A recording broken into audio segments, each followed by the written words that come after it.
Two gentlemen to have a warm seat, and I'd just like to open up the questions to the floor. I maybe we'll start with one of my own. That's moderator's privilege, I guess. What I took from these two presentations, one of the things was that you have quite a bit of scope in Namur NOAA. You said some things that frightened me, well, a little bit. Like, it looked to me like, Steve, in your architecture, you basically punted on field device changes and said, you know, we've been there, we've done that, we're not going to improve, try to float that boat again.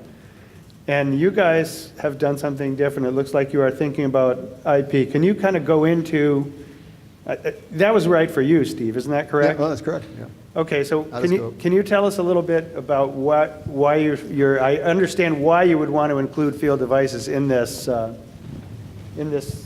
scope, but what do you think is going to emerge from that? Because from where I sit, that looks like that's not something that's going to be on the horizon right away. So can you tell us a little bit about that, Christian? I mean, field devices are not entirely in the scope. It's just, there are two things. Yeah, we need to access data from existing field devices. That's one point. Yeah, and I think we have to define mechanism to do this safely and securely, and we need to define a room for all the new field devices. Yeah, but the field device by itself, it's not in scope for the NAMO open architecture approach. It's just a way to access the information on an easy and economic, efficient way. Okay. So how does that compare, Steve, with what your vision is for the work that you guys did internally when you were scoping out this effort? Yeah, so our decision was very simple. It was just economic based. We couldn't imagine justifying ripping out and replacing existing equipment. It's all 4 to 20 million. But we did have the added provision that should someone want to introduce a different form of sensor technology with a different communication bus, we want to be able to adapt to that. So if you want to bring in foundation field bus, if it's Ethernet, whatever, Profibus, whatever happens to be, we didn't want to block that kick, but it was just out of scope for the problem we were trying to solve for practical economic reasons. Got it. Okay, now I'm going to open it up to the floor. That's the moderator's privilege. That's the end. I have a big list of questions, but if somebody does have a question, Alan Avery, my colleague, has a microphone. We are recording this session. This fellow in the front, yeah. Bill Leiden, go ahead, please. Christian made a comment about, if I got it right, about in the future you might not be able to distinguish IT and automation systems from each other. And could you put a little more color around that, what your intent there was, or what your thinking is there? I think you will still be able to distinguish between the systems. What I was trying to say is the availability, yeah, the underlying server technology and so on, there you cannot distinguish. Because I think in future our IT systems will have the same availability as we have today in our automation system. So the baseline technology we're using, server architectures and so on, will be quite similar. Yeah? But Means integration of IT and OT, right? yeah.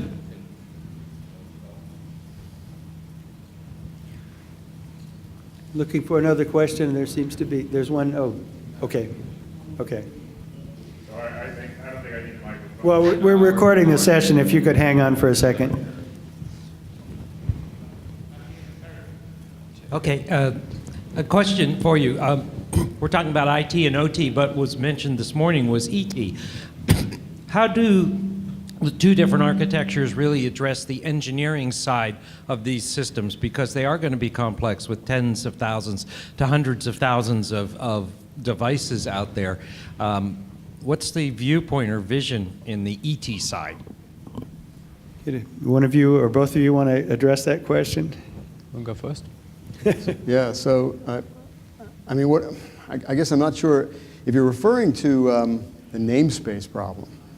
That's a nut we have yet to crack, and we do recognize that. You know, as early on when we sat down with our skunkworks team to sort of work on this program, we recognized that that could be one of the toughest challenges we have, how to manage the namespace. We certainly don't want to have Modbus mapping table equivalents to get two systems to talk to one another. But there's been also a lot of talk about developing engineering tools and containers that would be usable on an open system architecture. And I have to say, you haven't heard much from us because we really haven't thought too carefully about how to cross that bridge. I think the first step is to test the interoperability characteristics we like to see in the system and portability and reliability of the system. But I think it's a really fair question and probably a very good point that it's maybe our next port of call. And I think you have to solve the IT and OT conversions first before you even consider to put a third component in the game, yeah? Because I think even solving this IT-OT conversions, we are still in a very early phase.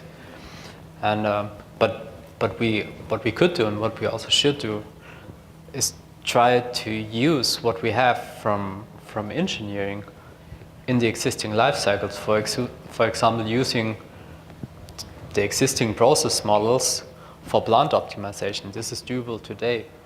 Yeah, but again, I think currently we should really focus on IT-OT conversion because this is where currently the biggest value add is. And this is where we have the biggest gap today. Okay, there's a question over here. Yeah, in the Nomura model, I guess, how much of that vision do you think could be achieved with existing plant historians like OSI SoftPy? Yeah, I mean, this was one of the fundamental design principles that we can reuse existing components. We did not want to build anything whole new or rip anything out of our plants, but using existing systems. And if you, for example, have an existing data historian and you have an interface, yeah, that's quite easy to use. You can just extract the information from your PIM system and publish it to an IT world and make use of this information by using it for different kinds of application. But you need, of course, have an open interface for enabling that.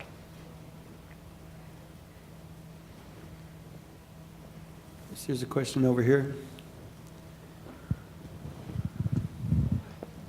I have a question for Christian, and it's the following. You were giving that example of the fouling heat exchanger, and you were talking about how if this was a grassroots project, you start with a long wish list of you want all this technology, and then because of cost constraints, you start crossing them off. I get that. But the part that I don't get is, why don't you just leave the openings in the tank to later come and install the sensors? Why don't you put the additional conduit or whatever you need to put because you're about to do the installation, and then the upgrade later to being able to use advanced diagnostics to diagnose your heat exchanger is not that big of a deal? Yeah, that's an excellent question, and we had the same discussion internally. Yeah? And for older plants, this was simply not considered. Yeah, for newer plants, we are doing that. Yeah, because this is exactly the way to go. If you're not sure, yeah, you at least have to put the mechanics in place because retrofitting this later is a cost driver. Yeah, and even with efficient IoT technology, you still have the remaining costs for the mechanical fit. So for new plants, you definitely should do that. For existing plants, sometimes in the design phase, there was just not the awareness that those applications could exist or that we could generate value from those applications because it was simply not considered.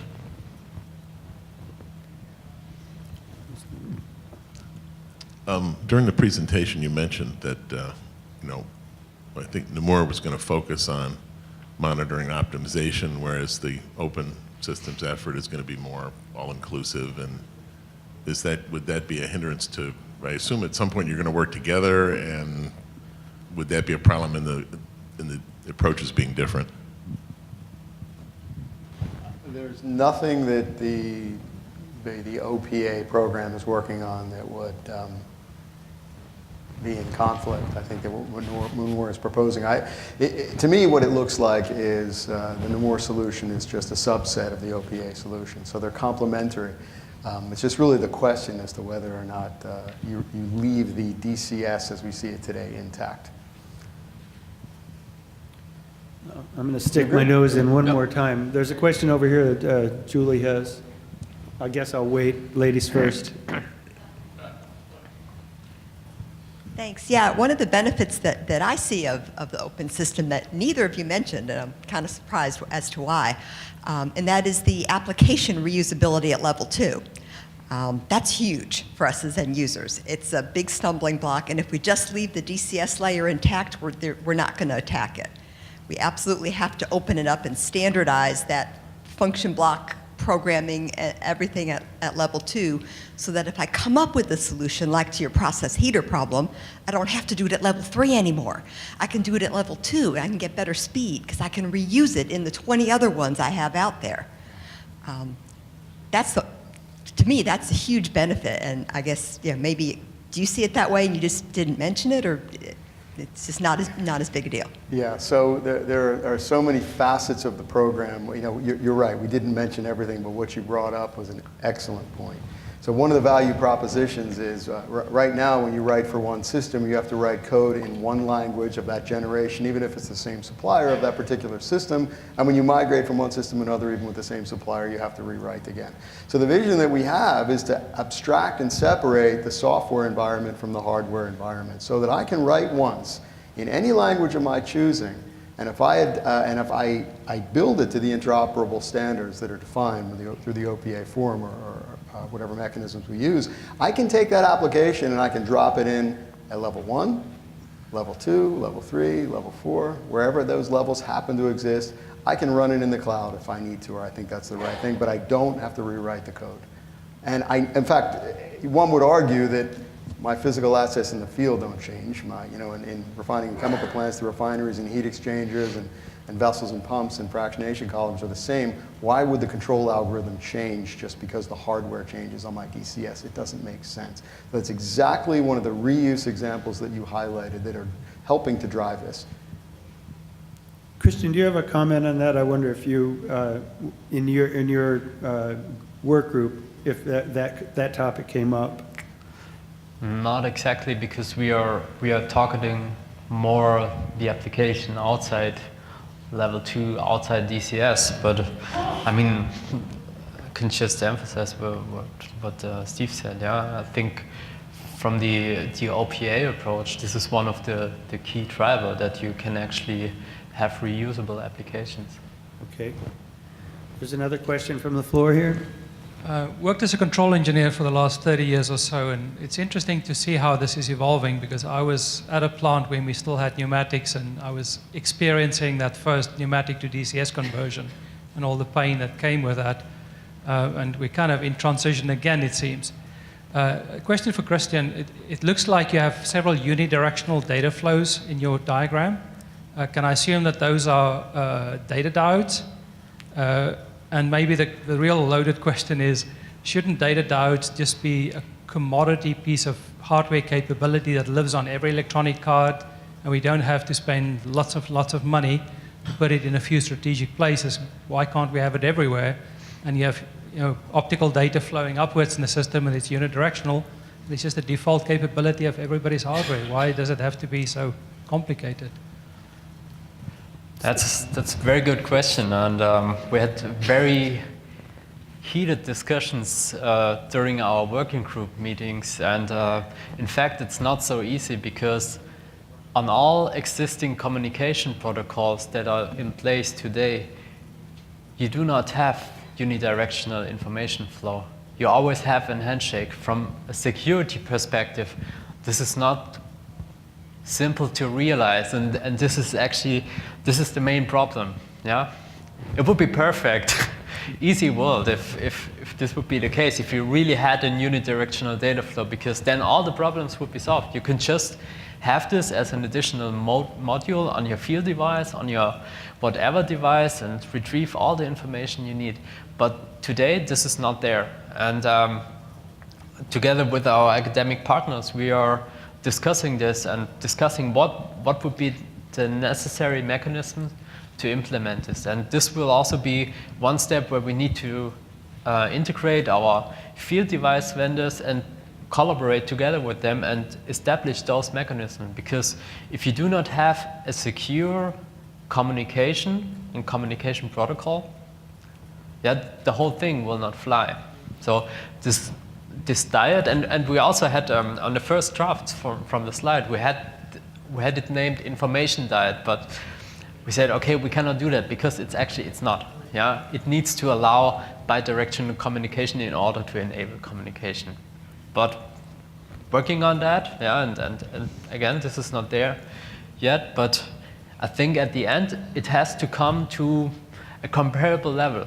Yeah, the complexity for such a data direction control needs to be simple. Because if you have complexity there, you again have complexity for the end user and complexity for the field technician and so on. And he needs to deal with it. This makes the whole thing, again, complex and expensive. So this has to be, in the long run, a commodity you just can implement on your field device and do not have to worry anymore. Okay, I could cynically comment that secure industrial protocols are kind of in their infancy, and all the protocols that we really are familiar with in our plants were designed and developed long before security was any kind of concern, and now they're moving in that direction, but they don't move quickly. I wouldn't be waiting around for secure industrial protocols. My communication with the weather site for my internet is probably more secure from a security standpoint than most of the plant communication that goes on. I have plenty more questions, but I don't want to keep asking. So if someone else has a question from the floor, don't see one. Oh, I do see one. Seeing one over here. I don't know if, thank you, Alan.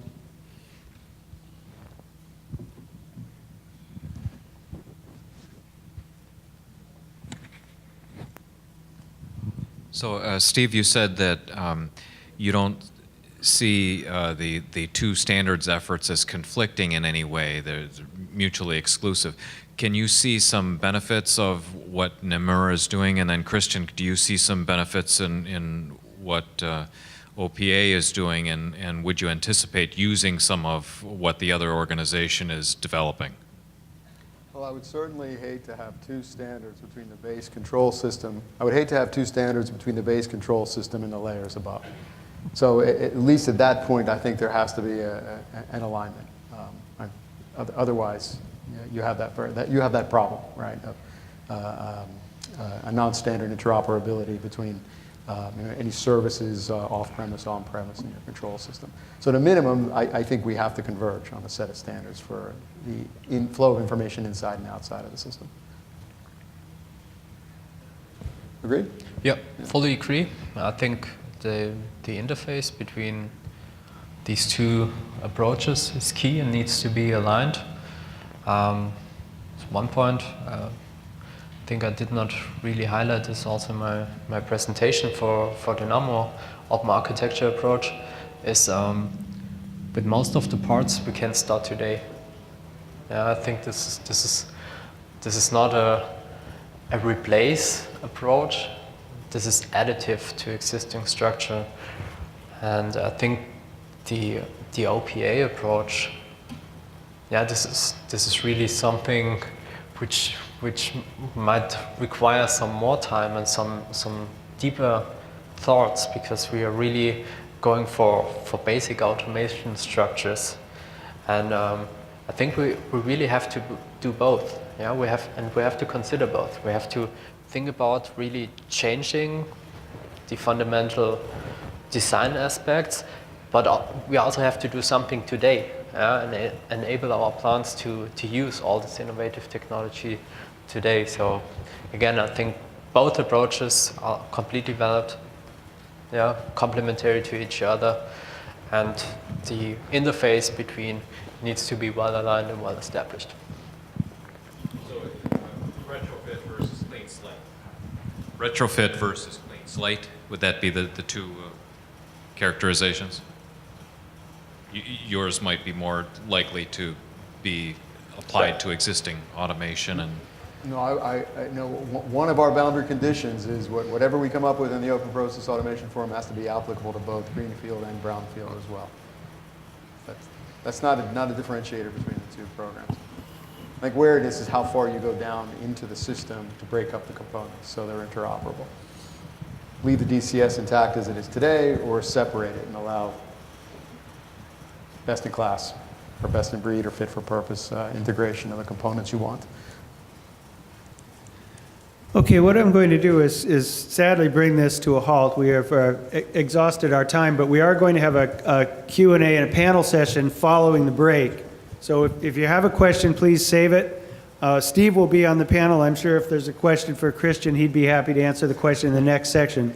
We'll resume the next session in 30 minutes, and that will be a panel discussion on open process automation. Thank you for attending. Let's give this panel a hand.